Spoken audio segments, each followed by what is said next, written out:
నమస్తే.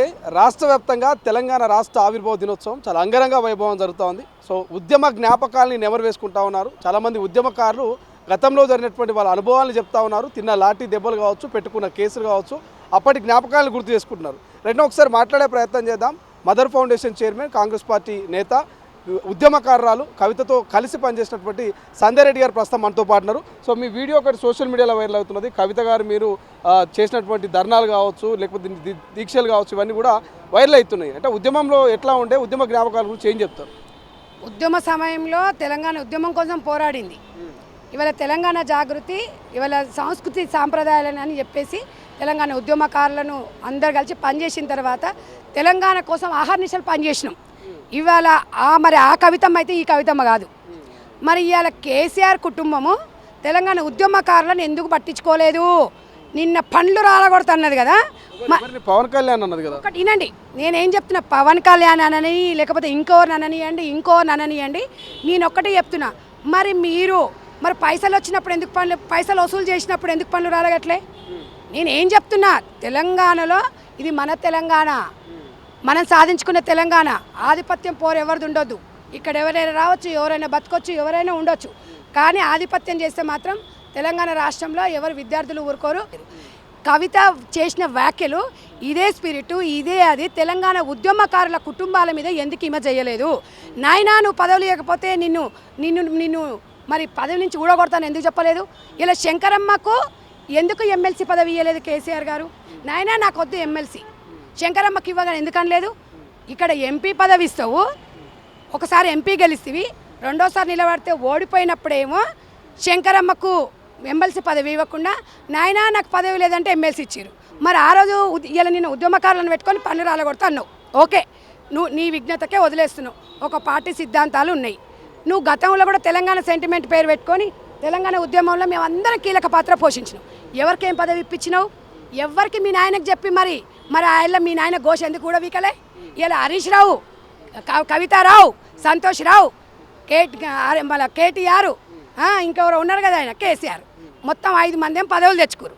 మరి ఇలా గద్దరన్న, మా విమలక్క కాలికి గజ్జ కట్టుకొని ఆడిరు తెలంగాణ ఉద్యమానికి. జర్నలిస్టులు మీరున్నారు, తెలంగాణ ఉద్యమంలో ఇంతమంది కీలక పాత్ర పోషించిన జర్నలిస్టులు ఎందుకు గుర్తించలేదండి? ఎందుకు అమరవీరులను ఎందుకు గుర్తించలేదు? ఇవాళ వచ్చేసి ఈమె ఏక్ నిరంజన్ అని చెప్పేసి, అంటే ఇవాళ మీ ప్రభుత్వం గుర్తిస్తుందా ఉద్యమకారులని, జర్నలిస్టులని? మీ ప్రభుత్వం వాళ్ళకి న్యాయం చేస్తుందా ఈ 2.5 ఏళ్ళలో? డెఫినెట్గా ఒక్కటే చెప్తున్నాం, ఇవాళ కమిటీ వేసింది, కోదండరామ్ గారికి అప్పచెప్పింది, ఉద్యమకారులు ఎవరున్నారు వాళ్ళకి పెద్ద పీటన వేయాలి, కమిటీ వేసింది. కేసీఆర్ కుటుంబం వేసిందా? మరి మీ నాయనని ఎందుకు అడగలా?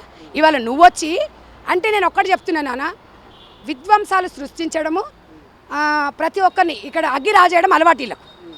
ఇప్పుడు తెలంగాణ కోసం ఎంతోమంది బలిదానాలు చేసిన వాళ్ళు ఉన్నారు. ఈమె మాట్లాడే మాటలు రెచ్చగొట్టే విధంగా, ఒక వ్యక్తి రెచ్చగొట్టినప్పుడు ఏమవుతుందంటే పక్క వాళ్ళు రెచ్చిపోతారు. వీళ్ళ కొంపలు ఎవరు చావడు, వీళ్ళ మాటలేని పక్కోడు తెస్తాడు, వీళ్ళు చావరు. వీళ్ళు ఎంతసేపటికి శవాల మీద పేలాలు ఏరుకొని తినటోళ్ళు వీళ్ళు. అందుకోసం అడుగుతున్నా, పైసలు వసూలు చేసినప్పుడు ఎక్కడ పోయినరు ఆంధ్రోళ్ళు? మళ్ళీ ఇలా ఆంధ్రోళ్ళని టార్గెట్గా తెలంగాణ వచ్చింది, మన తెలంగాణమ్మా, మన తెలంగాణ, మన విద్యార్థులు, మన అమరవీరులు త్యాగంతో వచ్చింది. కేసీఆర్ కుటుంబం వల్ల రాలేదు ఇలా తెలంగాణ. నేనేం చెప్తున్నా అంటే ఇవాళ జర్నలిస్టుల పాత్ర చాలా కీలకమైంది, చాలా అమోఘమైంది. మరి మీరెందుకు గుర్తించలేదు? ఇవాళ అందరి పక్షాన కవిత ఎంపీగా ఉన్నప్పుడు ఎందుకు మాట్లాడలేదు? ఎమ్మెల్సీగా ఉన్నప్పుడు ఎందుకు మాట్లాడలేదు? లావాదేవీలు గొడవలు వచ్చేసి ఆందోళన అడ్డం పెట్టుకొని తెలంగాణ పిల్లల్ని రెచ్చగొడుతుంది. మన తెలంగాణ వచ్చిందండి, మనకు 2 సార్లు రాష్ట్ర ముఖ్యమంత్రి కేసీఆర్ గారు, సీఎం మన ముఖ్యమంత్రి ఇప్పుడు రేవంత్ రెడ్డి గారు. తెలంగాణలో ఆంధ్రోలు, బీహారోలు, మహారాష్ట్రలు అందరు ఎట్లా బతుకుతున్నారు? వాళ్ళు బతుకుతున్నారు. వాళ్ళని ఒక్కరిని టార్గెట్ చేయడం అని కాదు, అస్తిత్వాన్ని మనం కాపాడుకోవాలి, మన మనోభావాలను దెబ్బతీయొద్దు, రెచ్చగొట్టొద్దు. ఎవరైనా సభలు పెట్టుకోవచ్చు. ఎవరైనా పవన్ కళ్యాణ్ గతంలో కోనసీమ కొబ్బరి చెట్లు తెలంగాణలో డిస్టి వల్లనే పోయినాయని కామెంట్ కావచ్చు, 10 రోజుల పాటు నేను ఉపవాసం ఉన్నాను తెలంగాణ వచ్చినప్పుడు అన్నటువంటి వ్యాఖ్యలు కావచ్చు, ఎట్లా చూస్తారు? ఒకటి, తను చేసిన వ్యాఖ్యలు, తనని మీరు సభ పెట్టేటప్పుడు తను ఆన్సర్ ఇవ్వాల్సిన అవసరం అయితే ఉంది. తెలంగాణ అందరిది, ఇది మా తెలంగాణ, మేము సాధించుకున్నాం, మాకు హక్కు తెలంగాణ బిడ్డలుగా అందరికీ ఉంది. ఎవరైనా ఎక్కడైనా బతకొచ్చు, ఎవరైనా ఉండొచ్చు. రెచ్చగొట్టే వ్యాఖ్యలను మనము చేయకూడదు, అది ఎవరికి కూడా మంచిది కాదు. కాబట్టే చెప్తున్నాను తప్ప మనం ఎవరిని విమర్శించే స్థాయిలో మనం లేము. అందరినీ హక్కున చేర్చుకోవాలి అని నేను కోరుకుంటున్నా. అందరం కలిసి బతకాలి, తెలంగాణ సాధించుకున్న వాళ్ళందరూ కూడా హ్యాపీగా ఉండాలి, అమరవీర కుటుంబాలకి బాగుండాలని కోరుకుంటున్నాను. Thank you so much. Kalvakuntla Kavitha ఎమ్మెల్సీగా ఎంపీగా ఉన్నప్పుడు అమరుల కుటుంబాల గురించి కేసీఆర్ను ఎందుకు ప్రశ్నించలేదు, అమరుల కుటుంబాలను, జర్నలిస్టులను, ఉద్యమకారులను ఎందుకు మరి ఐడెంటిఫై చేయడంలో కీలక పాత్ర పోషించలేదంటూ మరి కవితతో కలిసి పనిచేసిన సన్నిహితురాలు సంధ్యారెడ్డి అయితే ఒక క్లారిటీ ఇచ్చేటువంటి ప్రయత్నం చేసింది.